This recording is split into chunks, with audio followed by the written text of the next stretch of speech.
Buenas noches, good evening. I am Ricardo Alberto Maldonado, President and Executive Director of the Academy of American Poets. Welcome to Gather in Poems, a reading that's become a tradition this time of year as we show up for each other through the power of poetry and get to know ourselves a little better, more intimately, through the words of others. I'm thrilled to see so many of you across the world in the United States, including our members and supporters. I am taping this from the great city of New York. If you are watching live, please tell us where you're coming from. Tonight we mark the 90th anniversary of the Academy's founding. As you see, I am holding up a copy of our Articles of Incorporation, signed in the state of New York by Marie Bullock, among others, who in 1934 started this vital organization that since day one has encouraged, stimulated, and fostered the production of American poetry. Make poetry a living thing once more, she wrote then. And so here we are, and so are you. I want to take a moment to thank our board of directors, as well as tonight's readers, chancellors, poets laureate, former executive directors, and winners of our prizes. Like you, they have in one way or another heeded Bullock's aspiration to support the work we do to get poems into the hands of poets, readers, teachers, students, so many of us, every morning, every day. They'll be reading a favorite poem on themes of gratitude, togetherness, mentorship. We'll be hearing beloved poems, old and new, including a very special reading of Whitman's Crossing Brooklyn Ferry by former Academy Chancellor Bob Hass. If this type of programming means something to you, please consider making a donation as we continue to celebrate our 90th anniversary. Your support helps us bring you poetry readings like tonight's, as well as Poem a Day, educational resources for teachers, and so much more. You can donate at Poets.org/gather to make a contribution. Before we start, I invite you to share titles of poems that give you comfort or allow you to understand the great power of our togetherness. That is the spirit behind tonight's reading. That is a celebration of 90 years of poets and poetry. And because it is implicit in that formulation, community. As you share those, I'll be reading a poem by former Chancellor Naomi Shihab Nye, who just 2 weeks ago received the Academy's Wallace Stevens Award for outstanding artistic achievement in the art of poetry over a poet's career. Thank you for joining us. Shoulders. A man crosses the street in rain, stepping gently, looking 2 times north and south, because his son is asleep on his shoulder. No car must splash him, no car drive too near to the shadows. This man carries the world's most sensitive cargo, but he's not marked. Nowhere does his jacket say, fragile, handle with care. His ears fill up with breathing. He hears the hum of a boy's dream deep inside him. We are not going to be able to live in this world if we're not willing to do what he's doing with one another. The road will only be wide. The rain will never stop falling.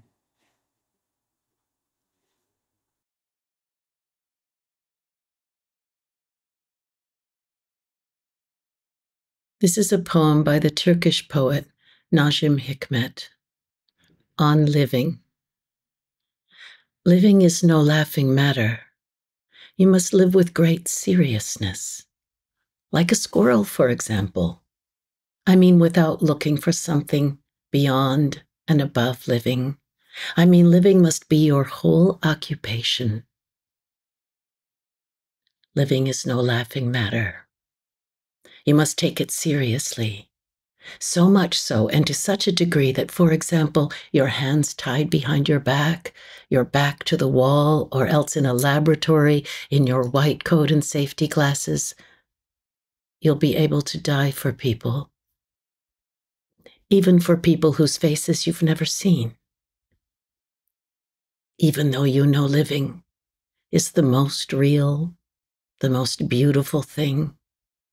I mean, you must take living so seriously that even at 70, for example, you'll plant olive trees.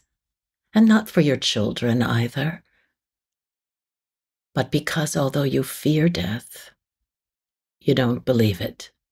Because living, I mean, weighs heavier. Let's say we're seriously ill, need surgery, which is to say we might not get up from the white table, even though it's impossible not to feel sad about going a little too soon. We'll still laugh at the jokes being told. We'll look out the window to see if it's raining. We'll still wait anxiously for the latest newscast. Let's say we're at the front for something worth fighting for, say. There in the first offensive on that very day, we might fall on our faces, dead. We'll know this with a curious anger, but we'll still worry ourselves to death about the outcome of the war, which could last years. Let's say we're in prison and close to 50, and we have 18 more years, say, before the iron doors will open. We'll still live with the outside, with its people and animals, struggle and wind. I mean, however and wherever we are, we must live as if we will never die. This earth will grow cold, a star among stars, and one of the smallest. A gilded mote on blue velvet. I mean this, our great earth. This earth will grow cold one day, not like a block of ice, or a dead cloud even, but like an empty walnut it will roll along in pitch black space. You must grieve for this right now. You have to feel this sorrow now. For the world must be loved this much if you're going to say, I lived.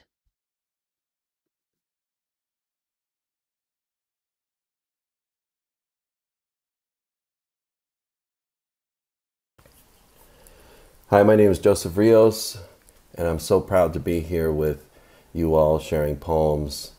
I'm going to be sharing a poem by my friend and mentor, Willie Perdomo. His poem is titled, They Won't Find Us in Books. They won't find us in books. And after we officially gained entry into the brotherhood of bad motherfuckers, what could our mothers do but lose sleep, wake into prayer, prepare herbs and apples, cursive the names of our enemies on loose leaf, and let their names dust in the sunlight? Now everything's clean, rezoned and paved, tenements abandoned like whack parties. What is left for us to do but summon bullies from their graves and liberate ourselves from influence? Gone, as the old spots near the takeout, old flames where we used to make out, the spots where the light used to fade out, and the letters we wrote from burned buildings. Our shoulders were made of stone. Our evil was translucent. Turn us into mortals so we can cry without judgment, surrender our cool, and watch us morph into men. Let it be known that we chased killer dillers before the cans got kicked for good. We were made from repeating blocks. Holler if you hear us. There was never a once upon a time, because all it takes is one person to get away with it, to get away, to get over, to get some and get up. Here we go. Come on, here we go. You are history, you said. If being free means burning a few things, then play that number for us straight. The corner was between us and the world, and sometimes you just needed to be okay with not telling. If anyone asks you about destiny, don't explain. Maybe this is a story we need to turn ourselves into music, bass, and bully, a string pulled at both ends. They won't find us in books, you used to say. Everybody say, yeah, and you don't stop. We practice our lives in lobbies and layaway, ganders and goofs, boosting lines from the radio, breaking dynamite styles. We were God bodies. We had God in our bodies. That's what Brother Lowe used to say. He used to say, a man can stand on the corner long enough to see a dream etched on an herb's forehead, to see desperation exit from a subway station, to see a traffic hero come back to reclaim his city. So we downloaded his bars and gems, and no doubt when it was time to tell our story, out would come fire and spit.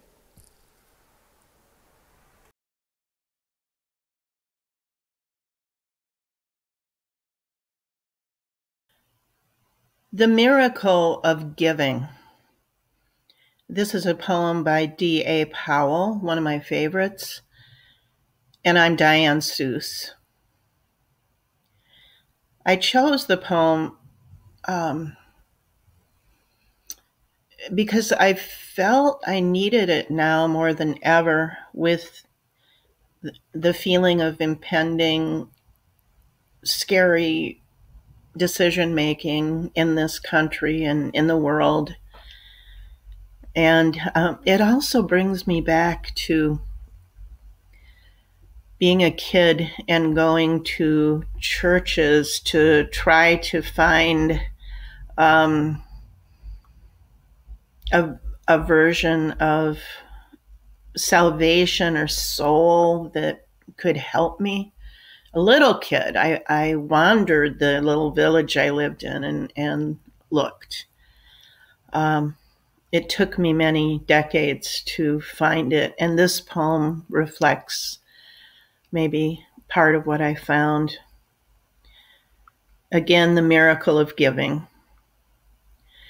Twice Christ took the bread apart with his human hands that he used for such tasks, once with fish and once with wine, the grain a pattern of tribute, distribute, as he worked the division of himself into feeding others with his body, taken but not taken, there but not there. It was 2 times 2 times 2. Everybody got somebody who will feed them, even when there seem hardly enough to go round. When I hungered, the word fed me. Even so many others hungered. He needed 100 more human hands. That was when I said, "Here, take mine."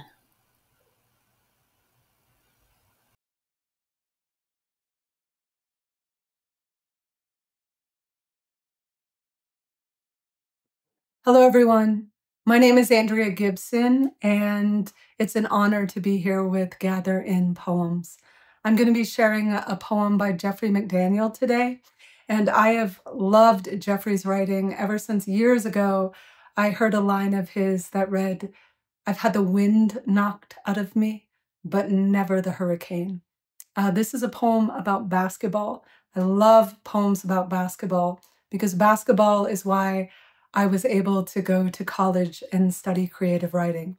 So when people ask me how I became a poet, I often say because I was a basketball player first. This poem is titled "The Church of Michael Jordan." The hoop is not metal, but a pair of outstretched arms, God's arms, joined at the fingers.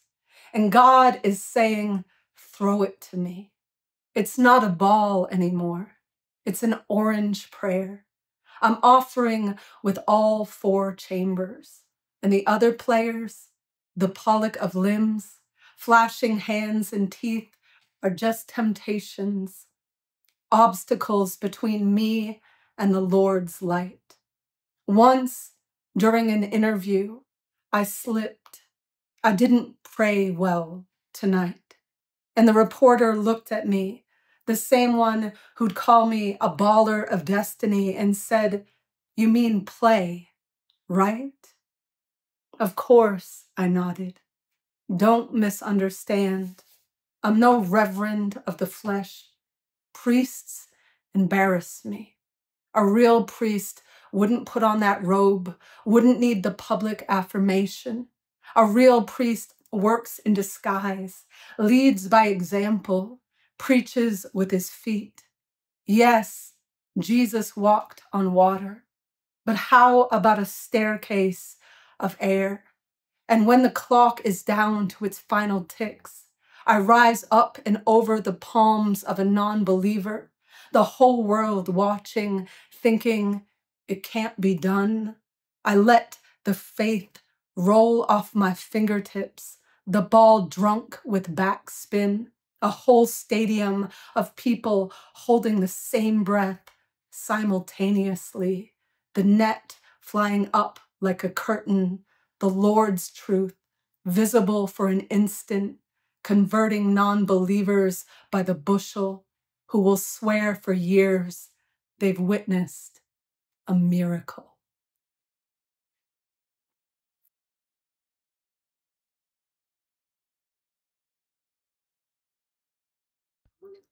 My name is Robin Walter. I'll be reading 2 poems, Wait by Galway Canal and I Belong There by Mahmoud Darwish. Wait. Wait for now. Distrust everything if you have to, but trust the hours. Haven't they carried you everywhere up to now? Personal events will become interesting again. Hair will become interesting. Pain will become interesting. Buds that open out of season will become interesting. Second-hand gloves will become lovely again. Their memories are what give them the need for other hands. The desolation of lovers is the same. That enormous emptiness, carved out of such tiny beings as we are, asks to be filled. The need for the new love is faithfulness to the old. Wait. Don't go too early. You're tired, but everyone's tired, but no one is tired enough. Only wait a little and listen. Music of hair, music of pain, music of looms weaving our loves again. Be there to hear it. It will be the only time, most of all, to hear your whole existence, rehearsed by the sorrows, play itself into total exhaustion. I belong there. I belong there. I have many memories. I was born as everyone is born. I have a mother, a house with many windows, brothers, friends, and a prison cell with a chilly window. I have a wave snatched by seagulls, a panorama of my own. I have a saturated meadow. In the deep horizon of my word, I have a moon, a bird sustenance, and an immortal olive tree.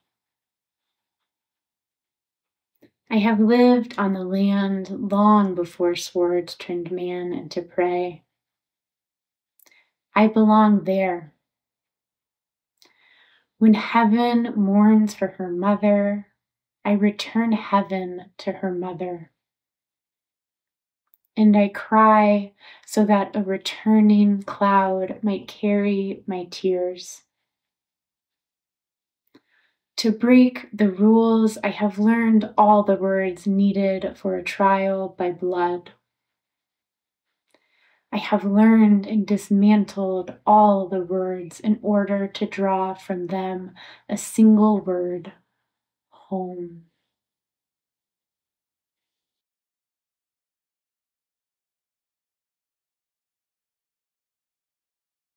I'm Tracy K Smith, and I'm going to be reading a poem by Lucy Brock-Broido, who was a beloved teacher of me and a whole host of poets of my generation. This is her poem, Carolmore, and I think it's a poem that enacts a really powerful and generous empathy, which is characteristic of all of Lucy's work, and a poem in which the speaker throws herself into a place that she's visiting and I think recovers something there as well.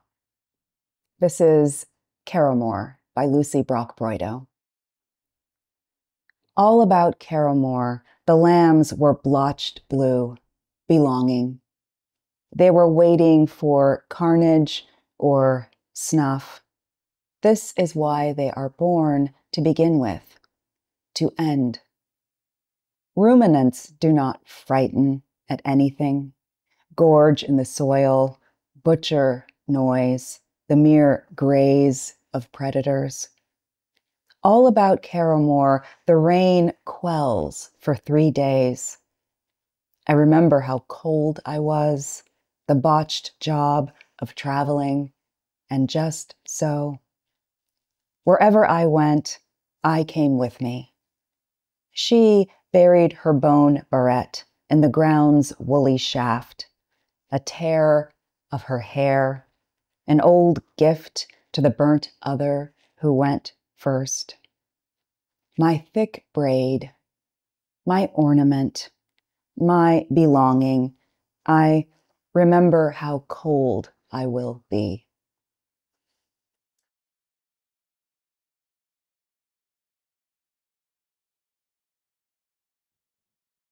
Hi, my name is Tree Swenson, and I'm so happy to be a part of this program from the Academy of American Poets. It feels like coming home to me, and not just in the way that every time you find a poem that you really care about, it feels like coming home, but the Academy feels like home because I was there for 10 years as director. I left in 2012. The poem I want to read today is also a poem that I'm very close to by Jane Kenyon. It's from the book Otherwise, which I actually designed for Grey Wolf Press. And it's a poem that I've loved for a long time. It's the title poem, Otherwise. I got out of bed on 2 strong legs. It might have been otherwise. I ate cereal, sweet milk, ripe, flawless peach. It might have been otherwise. I took the dog uphill to the birch wood. All morning, I did the work I love. At noon, I lay down with my mate. It might have been otherwise. We ate dinner together at a table with silver candlesticks. It might have been otherwise. I slept in a bed in a room with paintings on the walls and planned another day just like this day. But one day, I know, it will be otherwise.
Hi, everyone.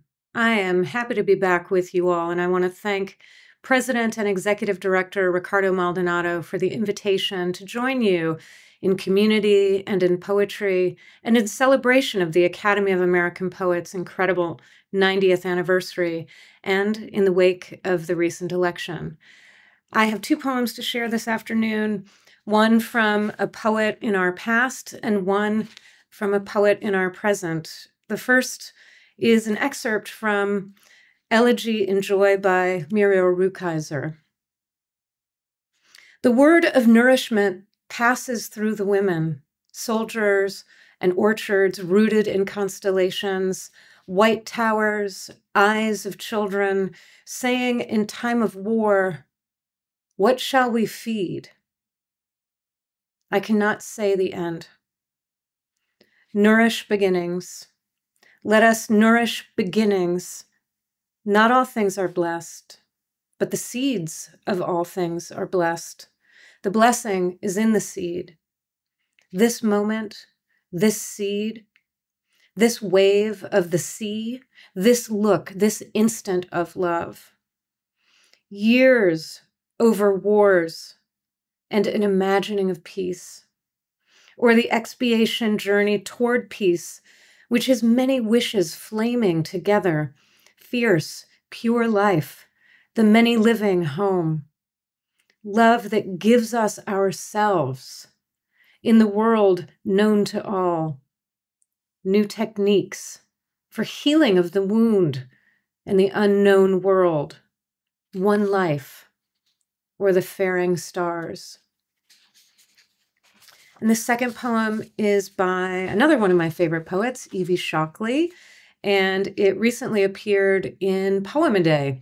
Very grateful for that as well. And it's called Job Prescription. Will poetry change the world? No one asks this about football, the thrill of watching or playing. We get that nurses and doctors are healers.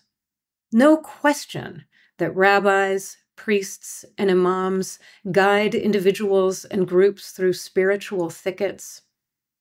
We don't tell cooks to put down their wooden spoons and go make a real difference instead of a real souffle. Teachers are honored for the learning they impart. So let poets keep on exciting passion in themselves and others. Don't discourage us from our efforts to diagnose the human heart or create trail markers for those coming behind us on this journey. Trust me when I say that poetry heals, guides, feeds, and enlivens. Poetry may not change the world, but might change you.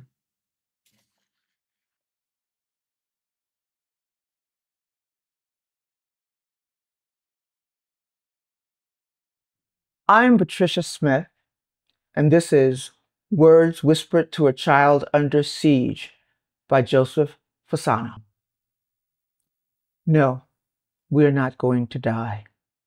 The sounds you hear knocking the windows and chipping the paint from the ceiling, that is a game the world is playing. Our task is to crouch in the dark as long as we can and count the beats of our own hearts. Good, like that. Lay your hand on my heart and I'll lay mine on yours. Which one of us wins is the one who loves the game the most while it lasts. Yes, it is going to last. You can use your ear instead of your hand, here, on my heart. Why is it beating faster? For you, that's all. I always wanted you to be born, and so did the world. No, those aren't a stranger's bootsteps in the house. Yes, I'm here. We're safe. Remember chess? Remember hide and seek? The song your mother sang? Let's sing that one. She's still with us, yes, but you have to sing without making a sound. She'd like that. No, those aren't bootsteps. Sing. Sing louder. Those aren't bootsteps. Let me show you how I cried when you were born. Those aren't footsteps. Those aren't sirens. Those aren't flames. Close your eyes, like chess, like hide and seek. When the game is done, you get another life.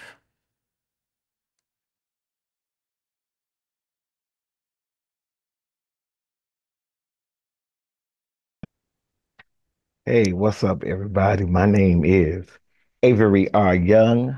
I am the inaugural Poet Laureate of Chicago. That's who I am. Anyway, I am going to read a poem to you written by a Chicago native by the name of Patricia Smith. What's up, Big Sis? West Side is in the building. The title of this poem is Voodoo 5, Enemy, Be Gone.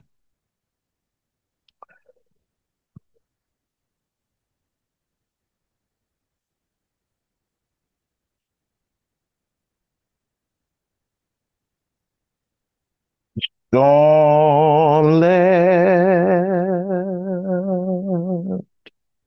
the wound steeping a boulevard yawning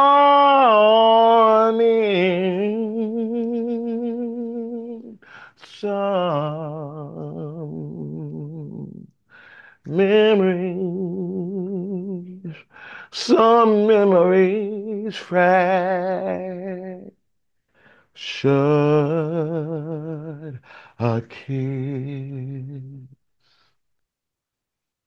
a kiss exploded.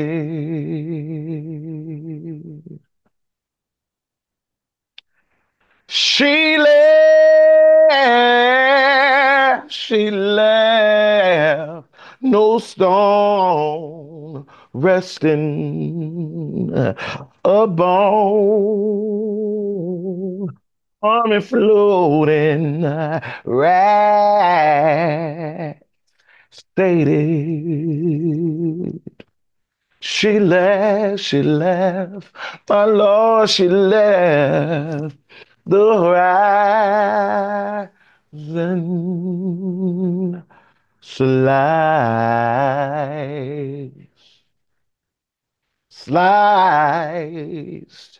and honoring. She left in her. She left in a huff. She left in all the glory. She took with her a kingdom of Saxon dream books, 100 scattered chants, summer earth burned in her name, and she took flight, all pissed and rockets, like a world hip woman. Make it room, make it room. A world hip woman, all pissed and ruckus, like Naaman, she took flight. Some earth burned in her, 100 scared chants of Saxon dream books. She took with her in in in all her glory and honor. She left in the she left the horizon sliced of me alone and her eyes shaded, no stone resting, and the rest fading. Oh, it exploded, memories fractured, boulevards, yawning some the storm left a wound seeping. Woo. So I picked that poem because it's a beautiful poem. And I've always wanted to do this with a Patricia Smith poem. And yeah.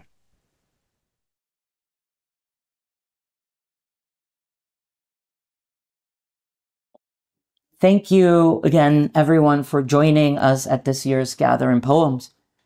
If you haven't had a chance to make a contribution this evening, please visit the link on the chat. Thanks to our members, supporters, and our wonderful board of directors.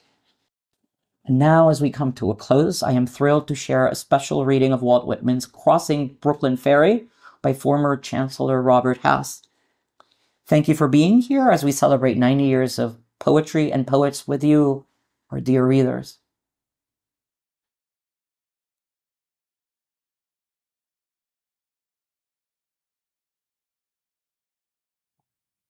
Hello, I'm Bob Hass, and this is Walt Whitman, Crossing Brooklyn Ferry. Flood tide below me, I see you face to face. Clouds of the west, sun there half an hour high, I see you also face to face. Crowds of men and women, attired in the usual costumes, how curious you are to me. On the ferry boats, the hundreds and hundreds that cross, returning home, are more curious than you might suppose. And you that shall cross from shore to shore years hence are more to me and more in my meditation than you might suppose. The impalpable sustenance of me from all things at all hours of the day, the simple, compact, well-joined scheme, myself disintegrated, everyone disintegrated, yet part of the scheme, the similitudes of the past and those of the future, the glories strung like beads on my smallest sights and hearings, on the walk in the street and the passage over the river, the current rushing so swiftly and swimming with me far away, the others that are to follow me, the ties between me and them, the certainty of others, the life, love, sight, hearing of others. Others will enter the gates of the ferry and cross from shore to shore. Others will watch the run of the flood tide. Others will see the shipping of Manhattan north and west and the heights of Brooklyn to the south and east. Others will see the islands large and small 50 years hence. Others will see them as they cross, the sun half an hour high, 100 years hence, or even so many hundreds years hence. Others will see them, will enjoy the sunset, the pouring of the flood tide, the falling back to the sea of the ebb tide. It avails not time nor place. Distance avails not. I am with you, you men and women of a generation, or of ever so many generations hence. Just as you feel when you look at the river and sky, so I felt. Just as any of you is one of the living crowd, I was one of a crowd. Just as you were refreshed by the gladness of the river and the bright flow, I was refreshed. Just as you stand and lean on the rail, yet hurry with the swift current, I stood yet hurried. Just as you look at the numberless masts of ships and the thick-stemmed pipes of steamboats, I looked. I, too, many and many a time crossed the river of old, watched the 12th-month seagulls, saw them high in the air, floating with motionless wings, oscillating their bodies. Saw how the glistening yellow lit up parts of their bodies and let the rest in strong shadow. Saw the slow wheeling circles in the gradual edging toward the south. Saw the reflection of the summer sky in the water. Had my eyes dazzled by the shimmering track of beams, looked at the fine centrifugal spikes of light round the shape of my head in the sunlit water, looked on the haze of the hills southward and southwestward, looked on the vapor as it flew in fleeces tinged with violet, looked toward the lower bay to notice the vessels arriving, saw their approach, saw abroad those that were near to me, saw the white sails of schooners and sloops, saw the ships at anchor, the sailors at work in the rigging, or astride the spars, the round masts, the swinging motion of the hulls, the slender serpentine pennants, the large and small steamers in motion, the pilots in their pilot houses, the white wake left by the passage, the quick tremulous whirl of the wheels, the flags of all nations, the falling of them at summer, the scallop-edged waves in the twilight, the ladled caps, the frolicsome crests and glistening, the stretch of far growing dimmer and dimmer, the gray walls of the granite storehouses by the docks, on the river the shadowy group, the big steam tug closely flanked on each side by the barges, the hay boat, the belated lighter. On the neighboring shore, the fires from the foundry, chimneys burning high and glaring into the night, casting their flicker of black contrasted with wild red and yellow light over the tops of houses and down into the streets of cities. These and all else were to me the same as they are to you. I loved well those cities, loved well the stately and rapid river. The men and women I saw were all near to me, others the same, others who look back on the same, on me, others who look back on me because I looked forward to them. The time will come, though I stop here today and tonight. What is it then between us? What is the count of the scores of hundreds of years between us? Whatever it is, it avails not. Distances avail not, and place avails not. I too lived. Brooklyn of ample hills was mine. I too walked the streets of Manhattan Island and bathed in the waters around it. I too felt the curious, abrupt questionings stir within me. In the day, among crowds of people, sometimes they came upon me. In my walks home late at night, or as I lay in my bed, they came upon me. I too had been struck from the float forever held in solution. I too had received identity by my body, that I knew was of my body, and what I should be, I knew I should be of my body. It is not upon you alone the dark patches fall. The dark throws its patches down upon me also.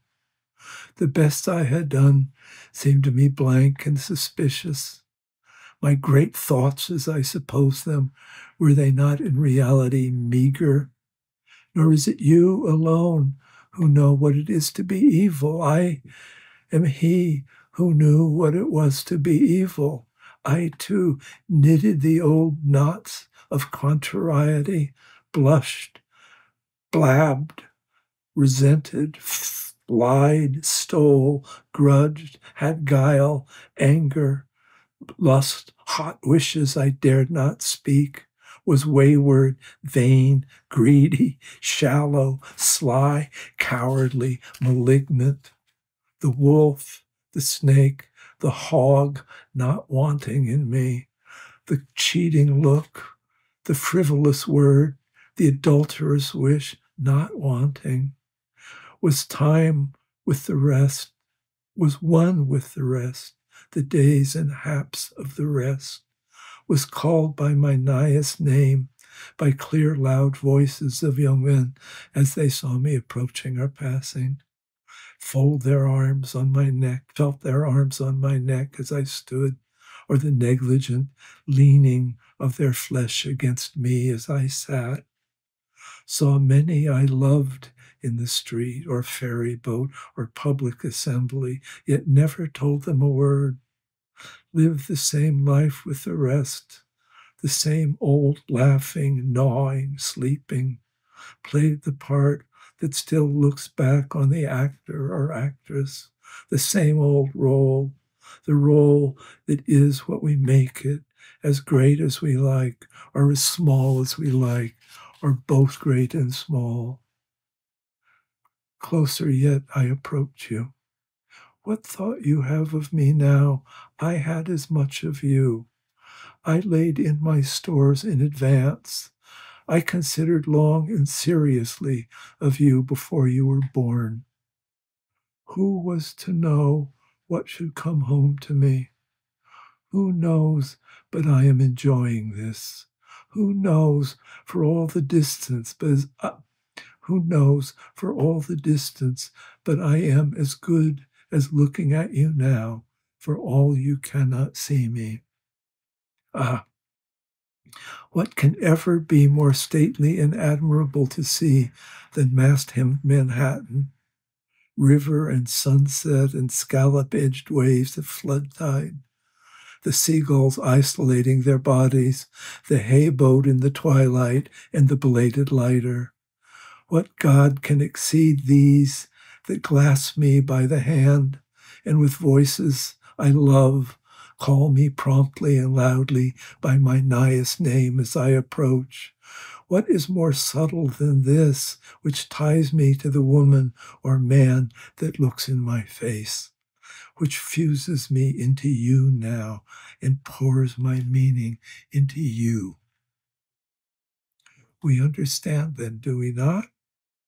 What I promised without mentioning it, have you not accepted?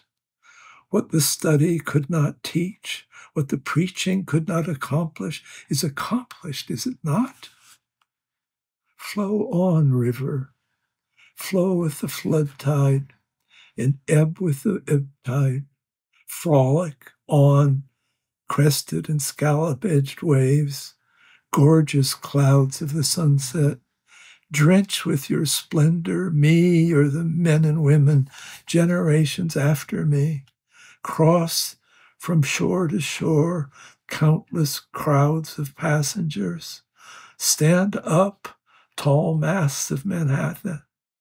Stand up, beautiful hills of Brooklyn. Throb, baffled and curious brain. Throw out questions and answers. Suspend here and everywhere, eternal float of solution. Gaze loving and thirsty eyes in the house or street or public assembly. Sound out, voices of young men. Loudly and musically call me by my nighest name. Live, old life. Play the part that looks back on the actor or actress. Play the old role, the role that is great or small according as one makes it. Consider, you who peruse me, whether I may not in unknown ways be looking upon you. Be firm. Rail against the river, be firm to support those who lean idly, yet have those who lean idly yet have with Let me do that line again. Be firm. Rail over the river to support those who lean idly yet haste with the hasting current. Fly on, seabirds, fly sideways or wheel in large circles high in the air.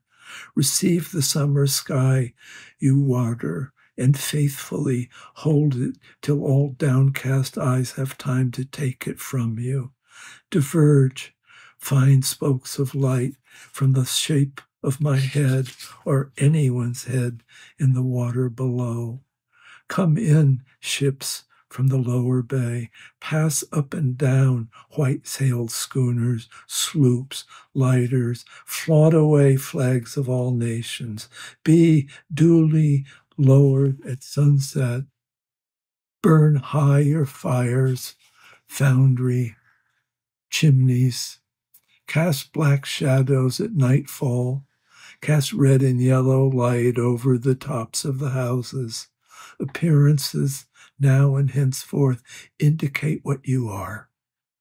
You, necessary film, continue to develop the sound. Imagine that, age of photography. You, necessary film, continue to envelop the soul.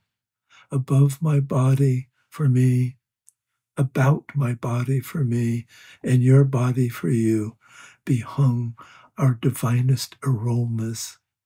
Thrive cities, bringing your freight, bring your shows, ample and sufficient rivers, expand, being that which none else is perhaps more spiritual. Keep your places, objects than which none else is more lasting. You have waited, you always wait, you dumb, beautiful ministers. We receive you with free sense at last and are insatiate henceforward. Not you anymore, nor you anymore, not you anymore shall be able to foil us or withhold yourselves from us. We use you and do not cast you aside. We plant you permanently within us. We fathom you not, we love you. There is perfection in you also. You furnish your parts toward eternity, great or small. You furnish your parts toward the soul.